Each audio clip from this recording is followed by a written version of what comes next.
To approve our agenda. So moved. We have a Second. motion and a second. All those in favor say aye. Aye. All opposed? Motion carries. Next up is agenda input. Is there anything to be input for our agenda tonight? No one signed up. All right, hearing none, we'll move on to our consent agenda. I'll entertain a motion to approve our consent agenda as presented. So moved. We have a motion. Do we have a second? Second. Motion and a second. All those in favor say aye. Aye. All opposed? Motion carries. Moving on to our financial report with Mr. Ray. Everybody should have the December 2024 financial report. Draw your attention to the general purpose school fund, so that'd be the first page with a lot of numbers on it. If you move toward the top of that, you'll see current property tax.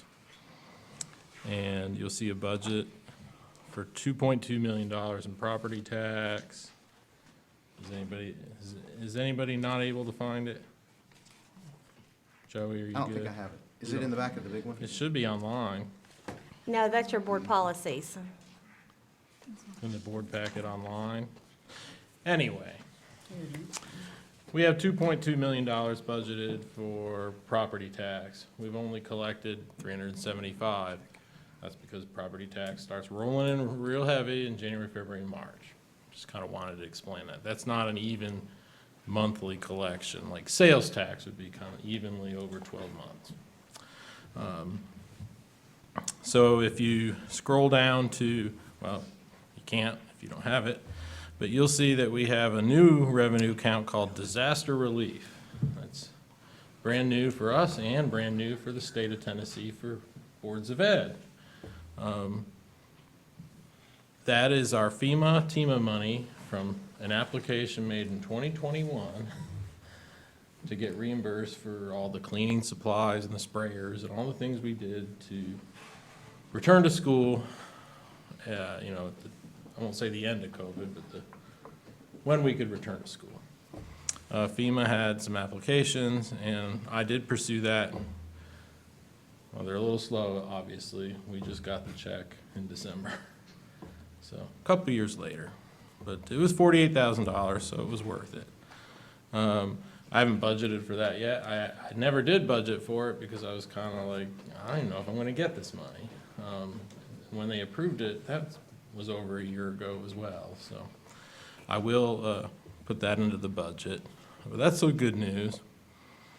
Overall, in the general purpose school fund, we have a deficit right now of $295,000. That relates to what I talked about with property tax. Our expenses, like salaries and benefits, that's pretty much the same every month. So once we're a little bit behind in the first semester, we catch up at the beginning of the second semester, we'll keep roaring past it, and then we're at the end of the year. So not to worry, and that's pretty much where it's the same way year over year at December. Any questions about GP fund? Federal Projects Fund, we are at an $81,000 deficit. And remember, federal projects is reimbursement. We apply for the grant, we get approved, we spend the money, they reimburse us once we've spent the money. We're behind, due to me being a little bit behind, in our reimbursement requests. Usually, we spend about $40,000 a month. We're $80,000 in the deficit. That means I'm about 2 months behind, and I usually like to keep it between 30 days and 45 days. I'm at 60 days, and so we will improve upon that. But again, it's nothing, we won't get the money. I just like to get our money quicker. In the school nutrition program, right now, we're right about break even. The reason for that is, generally speaking, our surplus, without any major capital projects, any equipment breakdowns, our surplus in the school nutrition program should be about 30 to 40,000, which is the amount of commodities we get. Commodities is free food we get from the USDA. And that number is, well, it's based on a formula. If you're ever interested, I'd go over it with you. but it's free food that we use to feed children. That's outside of our contract with SFE. They credited us that food, SFE does. That has been a little bit slow, not on our part, but on the USDA's part.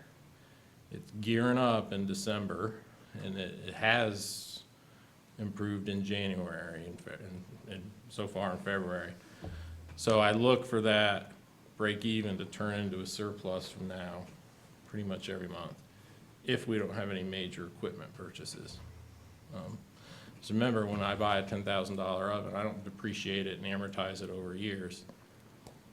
I spend the money, it's expensed 100%. So, but nothing to be concerned about in any of our three funds.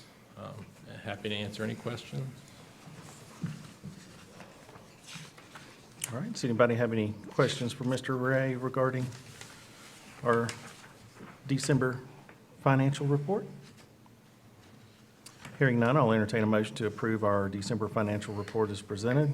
Motion to approve. We have a motion. Do we Second. have a second? Motion and a second. Any further questions, comments, or discussion? Hearing none. Kim, could we have a roll call vote, please? Curtis Yes. Isbell, Lauren Wilson. Yes. Tim Buckle. Yes. Merle Haas. Yes. Joey Smith. Yes. Becky Higgins. Yes. Motion carries. Moving on to new business, we have our local government investment pool, which Mr. Ray has been keeping a close eye on, and we've been actually getting nice returns from that. Mr. Ray, could you discuss that for us, please? There's a memo that I've written, and it summarizes kind of what you've already approved historically. Generally, that is 4 banks in addition to our operating banks. So right now, our operating account is at Regions. You've authorized Kelly and I to invest excess cash or surplus cash into 4 financial institutions, a bank or a credit union. Generally, it's for a certificate of deposit. And those both have, credit unions and banks have insurance up to $250,000, so our money's safe. There's, I guess you could say, no risk. Right now, I've utilized 3 of those 4. One, I think 2 of the 3 that I've utilized were a little bit over $250,000. So I need to work on that and get that back down. I'm not concerned. The way it can be over $250,000 is if that financial institution is part of the Comptroller State of Tennessee's collateral pool, which they pledge a certain amount of assets to cover deposits. And local governments are really only allowed to invest in or put money on deposit in a financial institution that's on that list, or it's insured, the $250,000. So I'm a little bit out of compliance on 2 of the 3. On the local government investment pool, you gave me permission to invest $1 million. And when I say invest, I'm not picking stocks or anything. It's local government investment pools run by the state of Tennessee. Board of Eds and local governments are authorized to put money in there. And they will take out CDs and treasury bonds. Again, they're not investing either in the traditional sense of the word. You authorized me to place $1 million. We're a little bit above $1 million. That's because of the interest. I put the $1 million in and it's grown. There is a spreadsheet. I think there is $1,068,000 and change. So that's kind of where we were. What I'm asking you to approve formally would be adding 2 more banks to allow Kelly and I an additional $250,000 per bank. So we'd move from 4 banks to 6, and to increase the local government investment pool investment maximum to $2 million, from $1 million to $2 million. The reason being is we have the cash to do that. and the interest rates are still pretty good. I think we need to take advantage of that as much as we can. Of course, I monitor the cash flow and the additional banks. The detail will be on the spreadsheet, so I'll try to report that at least every quarter to you guys as to where the money is and how much is there. So we don't forget $250,000 at a bank. That can happen. Like you'd forget. Do we have a bank chosen? Like, is there already a bank on the agenda? No, I mean, Kelly and I just, you gave us the discretion to pick. I mean, I did two that were in walking distance. The Knoxville Teachers Federal Credit Union, because they have an office right over across the street. Southern Bank, and then the credit union, O.R.N.L. Credit Union. We had to drive there. And then the three others, if I utilize, well, I have authorization to do one more, but you're gonna, well, if you give me permission to make it a total of 6, I don't know. Usually I'll look at the rates and kind of let those rates determine. But if there's a concern there, please feel free to mention it to me. If there's some reason. But I think, any questions on? I just think, historically speaking, we've yielded good returns from him investing the money that we have instead of letting it just sit there and get minimal interest. I mean, we're able to, the interest that we're earning is free money that we're able to, you know, Reinvest in. reinvest, and Great. it's going straight back to the children, so it just seems wise that we try to capitalize on the funds that we have. And you've let us know about some things coming in the next 5 to 10 years that we're going to just pay cash for, like the roof at Clinton Elementary, is that one? Yes, I mean, there's, so, a lot of people would think, oh, we're hoarding cash. No. Because roofs alone for our 3 buildings, a really rough estimate, would take half our fund balance in 1 year. It would wipe out half of it. And we have new roofs in the next probably 1 to 5 years at Clinton, and a little bit at North. South, we're probably good for another, like the 5 to 10 years, but after that, and then the cycle continues. You know, and then we have projects like the auditorium. Having a healthy fund balance allows us to do things on our timeline, when we want to do them, and not when, well, we need to do it, but we don't have the funding. Once you lose that privilege, life is tough. But we don't have to worry about financing. We can self-finance a lot of things. Well, we also don't have to worry about, are we going to fix the roof, or are we going to employ a teacher for a child? Right. And so we're able to address those needs without affecting the programming of the students. You know, and obviously, you know, if a roof is, I want to repair a roof before it's raining in the classroom. I shouldn't say repair, replace. If it's in that time zone of replacement, it doesn't do us any good to patch and pay a lot of money to fix it. Just to get by, we can say, all right, this summer, let's line it up and get it done. And we don't have to be encumbered by that type of activity. It can be tough. So people who might think it's excessive, I don't think so. And there's a lot more involved if we do have to borrow money in order to do a project. You've got a lot of, There's a cost to that. there's a cost to it, and there's a lot of other people involved that Yeah, need so- to approve that as well. So I agree. I think our fund balance is healthy, but we need it to be healthy. And that's kept us moving along and taking care of the children. So you've done a great job, Scott. Well, we have, yeah, I mean, we work together well, so it's good. It's easier. Any other questions for Mr. Ray? All right. Hearing none. Now, on our agenda here, we have down to increase our investment for the local government investment pool to $2 million.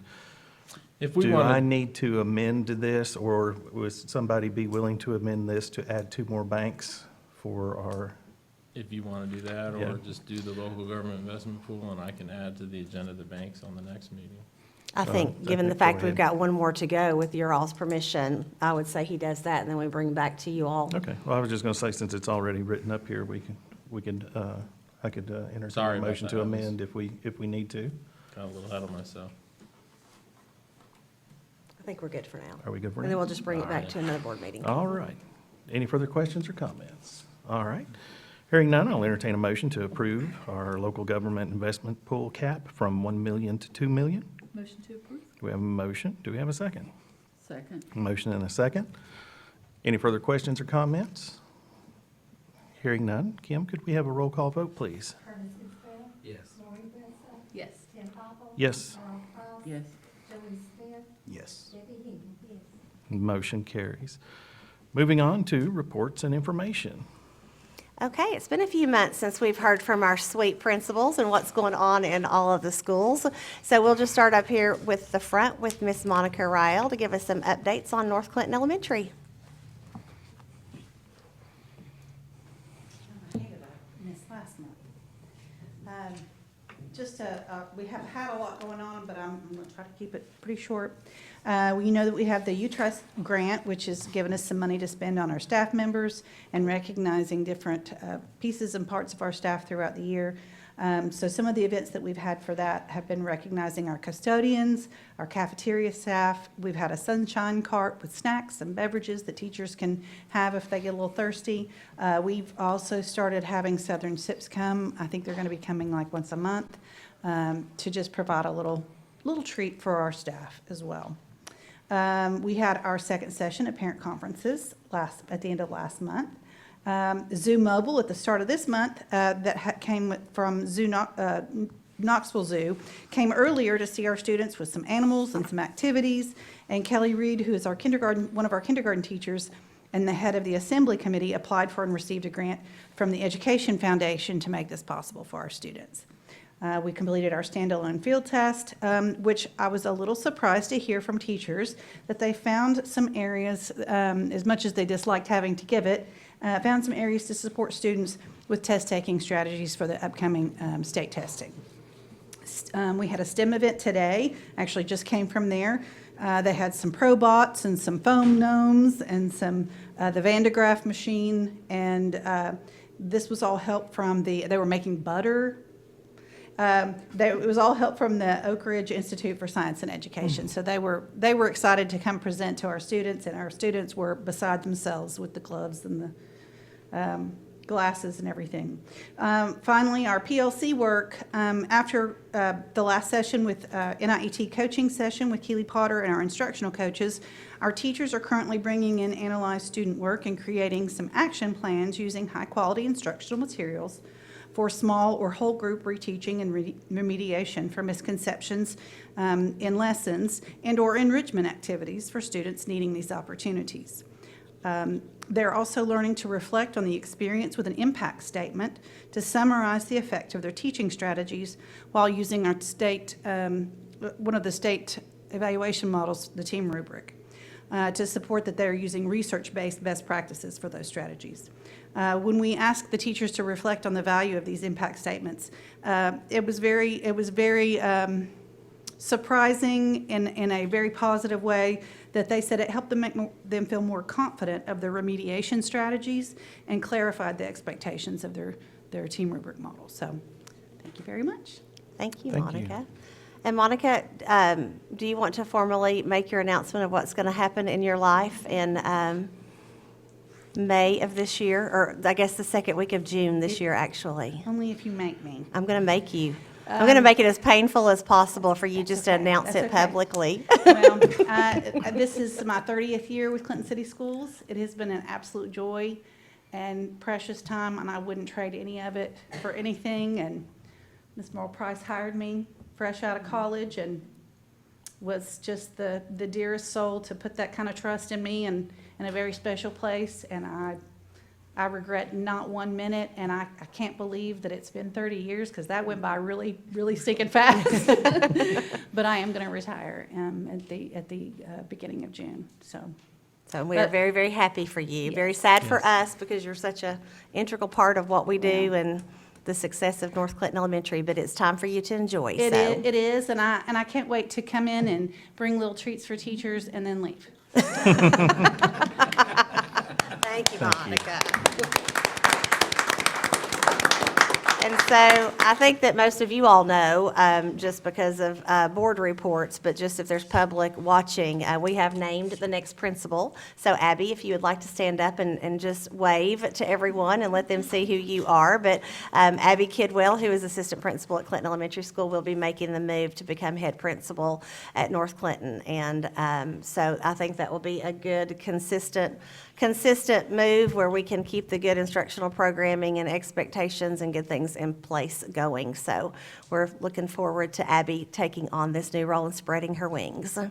Okay, next we have Miss Bonesteel in her Valentine attire today.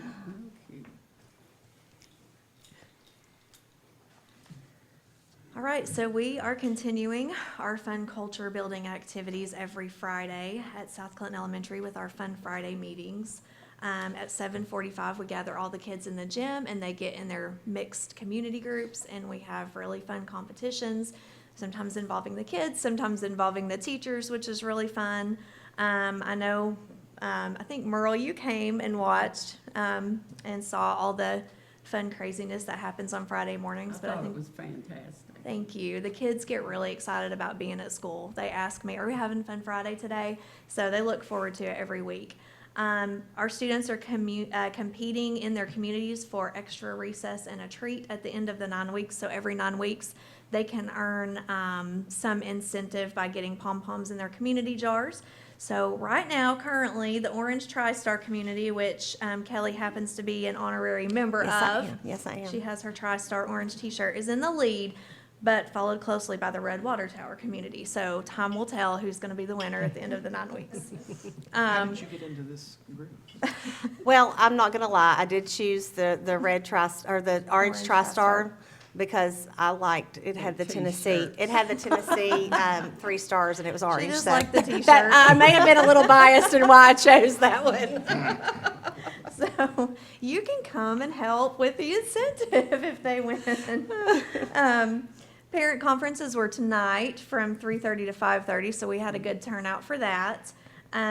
We have a monthly family STEM challenge every month. So in December was our last one, and it was the gingerbread houses. So actually Joey Smith got to come and be our judge, and I think he was sweating it a little bit because there was Yeah. some tough competition. It was tough. Yeah. Thankfully, there was a very specific scoring rubric. And, you know, I was struggling, and Yeah. Leanne helped me. She was like, these two didn't follow the instructions, so they're out. Yeah, so, but it was tough. They worked really hard. There was some good competition, so. We combined our January and February STEM challenge. So for January and February, families, were challenged to make a homemade snow globe using a mason jar. And they had to, part of the rubric is they have to include something from Clinton. So something that you would see in Clinton or something that you could do in Clinton. So we're thinking like Water Tower, Ritz Theater, different things like that as part of inside their snow globe. And the winning family is going to receive a family swim pass at Clinton Community Center and 2 free games of bowling. So we want to thank the Clinton Community Center for helping us out with that prize. We are in the middle of a Show SCES Some Love donation drive. So all of our kiddos have a paper that has a heart with different puzzle pieces that are worth different money amounts, and they get sponsors for that. And so they are going to earn money for classroom supplies and teacher wish lists. And students who fill up the whole heart we'll get to attend a foam party in the spring. So I don't know if you've ever seen a foam party, but it's just, they come out and play games and they spray all this foam and the kids love it and it's super messy and they have a great time. So that is a prize if they fill it up. And the top, the person that earns the most donations gets to be principal for a day. So looking forward to that. And then the last thing is, we are working hard as a leadership team to boost teacher morale. So last month, we celebrated National Have Fun at Work Day, and we had a little punch cup game where teachers got to, we had cups with tissue paper, and they got to punch it and win a prize, and we played Singo. It was pretty competitive. I think several people got Singo at the same time and were running to the front office to try to give me their bingo card first. So we did that, and then today we celebrated National Muffin Day, and people on the leadership team made different muffins, and we had our 6th grade leadership team go around with a cart and give out muffins and coffee to the teachers, so it was a fun day. So I see we Thank have you. Erin Collier in the audience today, a 5th grade teacher at South Clinton. Erin, were you the winner of Singo? Absolutely not. I did win a classroom vacation day, which was your class got to do activities that weren't for grades, you know? So Aw, that was today. We did a lot of Valentine's review that wasn't for grades. very good, very good. They were stoked. The kids were really invested in the fun games that the teachers were playing too, so. That's awesome. Very good. And there may or may not be a current video of Miss Bonesteel riding an electronic horse around the school during an assembly that may or may not have gone viral. So the kids absolutely love that. All right, Miss Sharp, come on up with Clinton Elementary. Sorry. I said I can't top that. I can't. It's going to be hard to top the electronic horse, I'm just saying. Maybe one day. I wanted to discuss our standalone field test that we took on Tuesday. It was great practice for the teachers and the students. We last year moved several teachers who had not been in a testing grade, and so that was a good experience for them. And then the 2nd graders who had never taken the test, it was all around, under the circumstances, good day and good experience. Leadership Anderson County came to our school on Tuesday, and we got to tour the art room, and Miss Swanner told them about the art program and the art night that she does, and they were so impressed with that. And then we got to see a 5th grade ELA, 5th grade math, Miss Bailey and Miss Webb, and then we also got to see some intervention classrooms. And it's just really neat for people in the community. Miss Jordan was there, and I talked about Clinton Elementary, and she talked about Clinton City Schools, but we love to brag on our school system, and it's neat for people in the community to come in and actually see what we're doing. And we heard so many people just saying, wow, like the lessons were great. I was super proud of the teachers, but I was thankful that they came and we got to showcase what we do every day. I wanted to take a minute to brag on Kimberly Odell. So we have been working hard with NIET in our PLCs, but Kimberly got to do a science PLC, and the teachers really got to dig into the science engineering practices, and it was neat to see them build a science lesson just because we don't have as much time to devote to science. So I wanted to brag on her for helping our teachers and the hard work that the teachers put into building those lessons. Super impressive. Our 2nd semester observations are underway. Again, impressive instruction taking place. I've seen some of the best observations, honestly, that I've ever seen. So you can see the work with NIET and the best practices coming into play in the classroom. Instruction looks so completely different than it has in the past. I'm very proud of them. We want to thank Tom's Coffee for coming today and providing free drinks for all of our teachers. What we did was a fundraiser, and people could donate money for the teachers to get coffee, and I think that he also reaches out to community members, but what a nice way just to reward them on a cold day with a beverage. On Wednesday, the 26th through March 1st, we are going to the NIET National Conference. It's in D.C., and we are very, very excited this year. Abby, Leanne, and I are going to go, and we're looking forward to all the sessions that they're going to have, and just looking forward to learning. On the 27th, it will be STEM night from 4 to 6, and I want to thank Vicki Bible and ORAU Miss Bible has worked very hard on putting this all together. The amount of time that goes into that, you can see, I would love for you all to come if you can. It pays off and the families have a good time and they're learning while they're there. March the 6th is our parent conferences, and March the 18th, I think we might have a school board meeting before then, but if you could put it on your calendars, TDOE and Riley, the Reading Raccoon, will be at our school. They'll be viewing our K-2 reading instruction, so we're excited about that. I know Miss Harper loves Riley, the Reading Raccoon, so she's going to help We've lead him actually around. designated her as Riley's handler. So we had to tell the department who was going to handle Riley, the Reading Raccoon, the big mascot. It will And be so Harper, and if you know Harper- Harper, perfect person to do that, so, thank you all. Thank you, Ms. Sharp. Appreciate that. That concludes our principal reports. All righty, we'll move on to our director's report. Okay, so I have two things for you all today. One is a not-so-professional graphic of just some screenshots that I took on my telephone, or took with my phone, and then I've got some announcements for you. But as you know, data drives what we do in Clinton City Schools. We live and breathe by it. And so before Christmas, our students took the mid-year iReady assessment in both reading and math. And we held a meeting in January with iReady to go over the results of what that mid-year data looked like.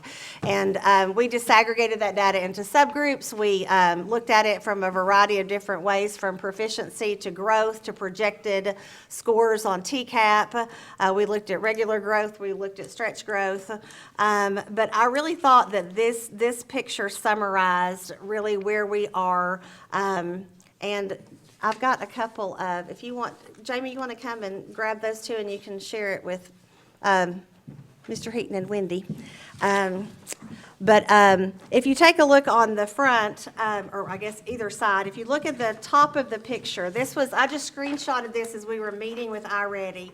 Because if you recall go back to our Vision 2020 plan, which was the first 5-year strategic plan that we did together when I came on as director of schools. And one of our big focuses on that was reducing variability between the schools. We wanted, no matter where our kids attended school, that they got the same high-quality education and the same experiences.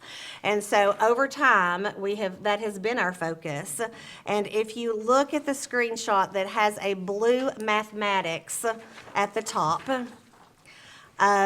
this is just a screenshot of my TV in my office that when we held the meeting. But if you take a look, A, B, and C, so we always look at our growth and achievement together, because when you look at achievement, that is if kids are proficient or not. Some of our kids come through the door and they're already proficient. And so we would be doing them a disservice if we do not grow them a year. So our goal is that we take the child wherever they are and we grow them at least a year academically. So yes, proficiency is important, but growth is also equally as important. And so when you look at the 4 quadrants, the quadrant that we always want to be in, or we strive to be in Clinton City Schools, is we want to have high performance and we want to have high growth.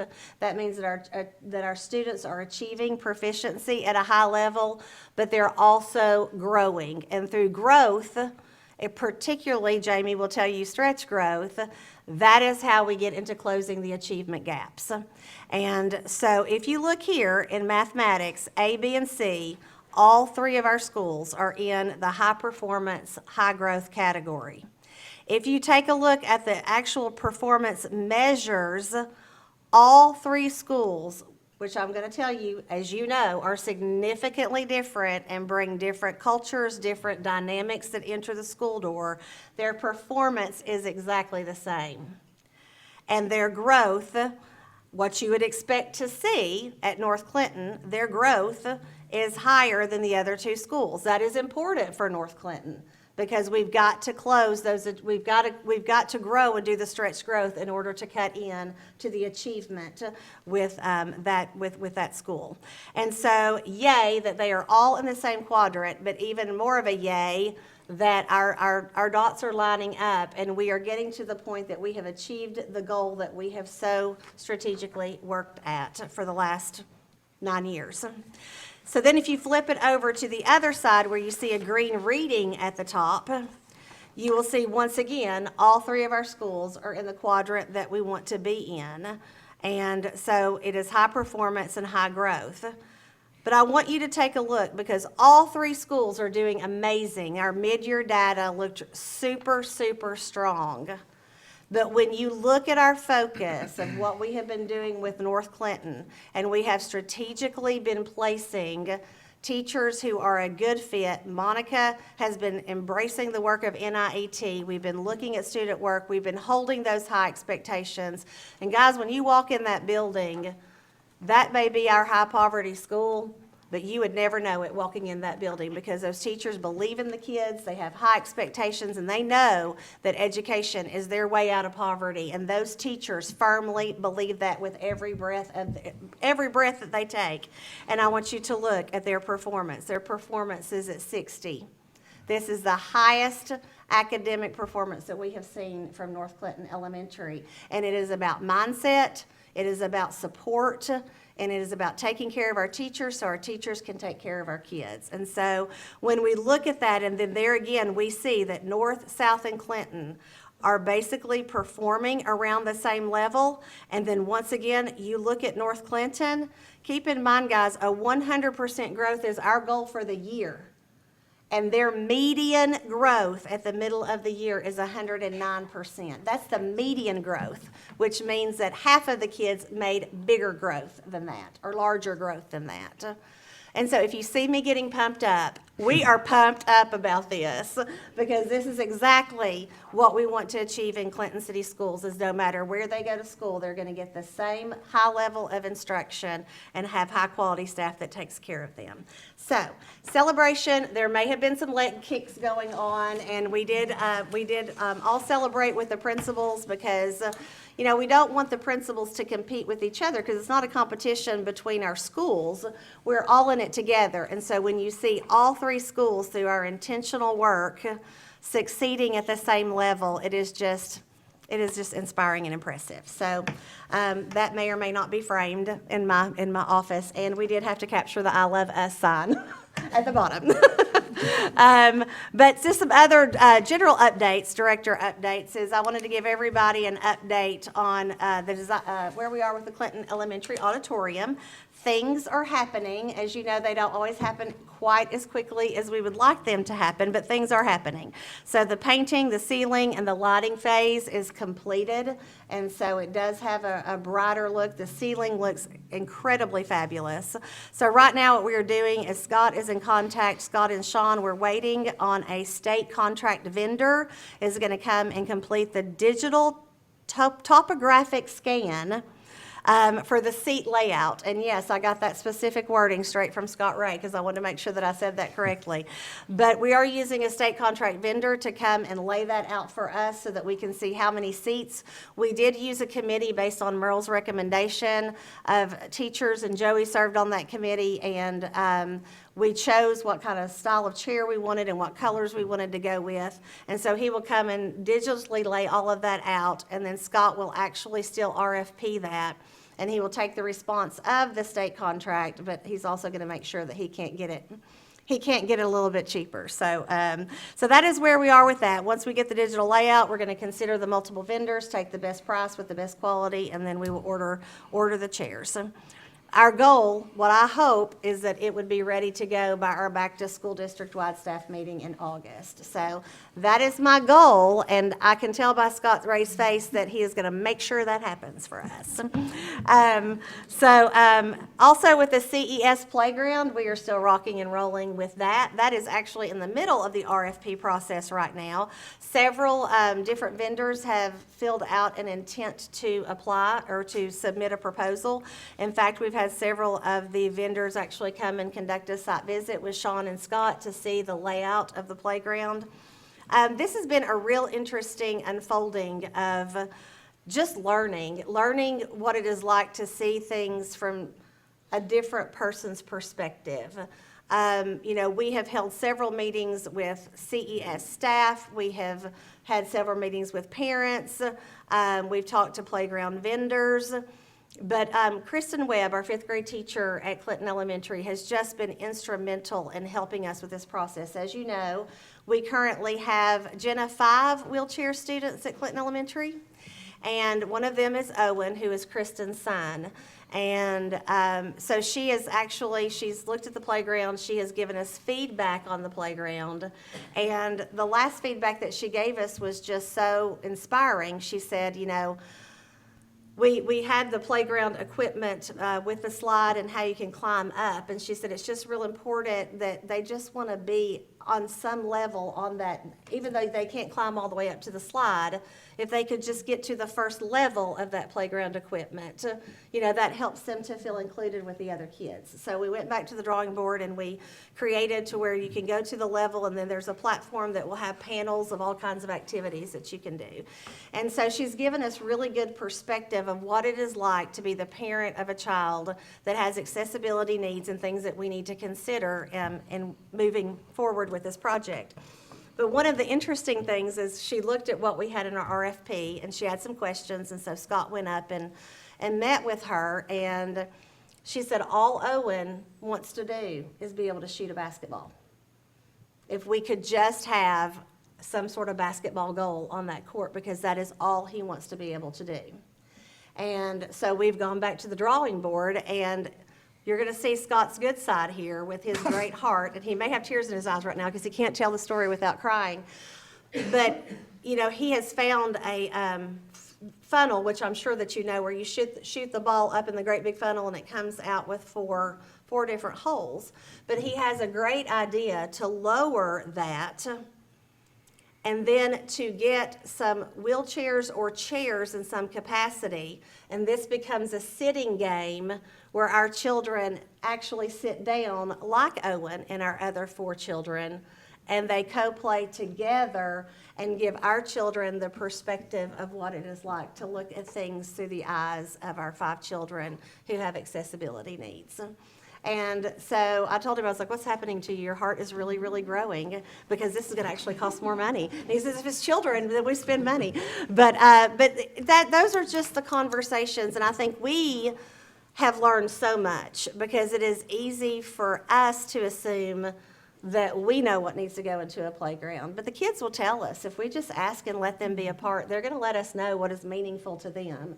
And so it's just been a lesson for us that we have to kind of pause and we have to revise and reflect based on the input that we are given. So we, once again, do not have a set timeline on that. It's really going to boil down to, once we issue the RFP, how quickly they can get the equipment to us. My goal, Scott Ray, would be that we have it done over summer so that our children have it in August. And so we're going to hope that that happens, but we know we will be at the mercy of the playground vendor. Jenna alluded to the fact that the Department of Education is visiting Clinton Elementary School on March the 18th. Any board member is welcome to come and attend. I am unsure if the commissioner will be a part of that visit or not, or if it will just be the leadership or the literacy team. But they are very interested in our success in literacy and kind of our framework that we use for primary literacy. And so they will be visiting 3 or 4 classrooms, and then they're going to hold a conversation with us. And for those of you who saw Teacher of the Year banquet on your calendar today and thought you had missed something, you have not. It has been postponed. The Teacher of the Year banquet is going to be on February the 28th at 11:30 at the First Baptist Church Family Life Center. That was postponed because Dr. Perriton and I have been in Nashville this week with the TOSS meeting. We are going to be celebrating Patty Beats, Caroline Wilson, Bailey Reagan, and Monica Rael at this lunch. And so we have secured a table for all of you all. So if your schedule allows, we would love for you to come join us for that, to celebrate our teachers. Also, we've got our registration process is coming up. I will later on tonight send all of you all an email that lists the comprehensive dates of what our registration process for next year looks like. It's hard to believe it's already time to do that, but February is when we kick that off so that we can make good plans for the next school year. Hard to believe we're talking about 25-26 school year. That sounds crazy, but it is here. So you will hear us talk about transfers and zone exceptions, and those mean two different things. So we call zone exceptions in Clinton City Schools if you are a city resident and you are zoned Clinton Elementary, but you work in Knoxville and would like to drop your child off at South Clinton because that's more convenient, you can apply for a zone exception. So that is a city resident that is attending another city school that they're not zoned for. And unless there is a behavior or an attendance problem, we always honor those zone exceptions because we want the Clinton City parents to have preference on where they feel like that their child's needs would best be met. So that's going to start on March the 3rd through the 31st. Any existing Clinton City parent can apply for a zone transfer if they would like to go to a different school. On March the 3rd, we're going to start pre-K registration. So that will be the pre-K registration for our governor's pre-K class. There are very strict guidelines on how we allocate the spots for that class. It is income-based, and we are held accountable to giving low-income students all of the seats in that classroom. So we will be getting pre-K registration for there. Your child has to be on or before August the 14th of this year in order to apply for that.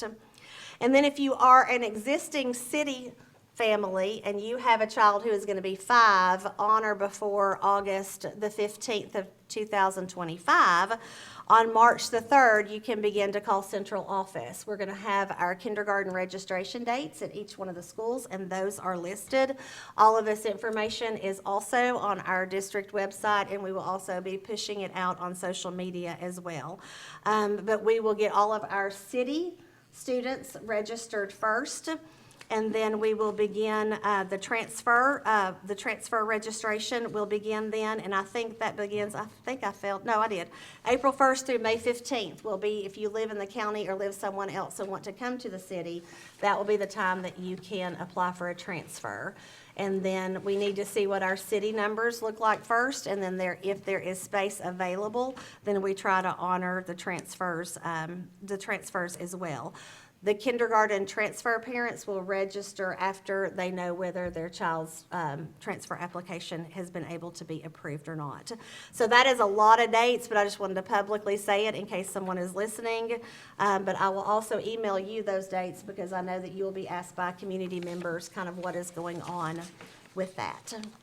So that's kind of what's happening in Clinton City Schools. We're trying to keep schools open with weather and sickness and rain, and I think we've been pretty successful in doing that. We were at 94% attendance today, so things are looking good for Clinton City, so we're going to knock on wood and hope it stays that way. So any questions for me? All right. That concludes my report. Thank you, Kelly. Great things continue to happen at Clinton City Schools. I'll go ahead and declare this meeting adjourned.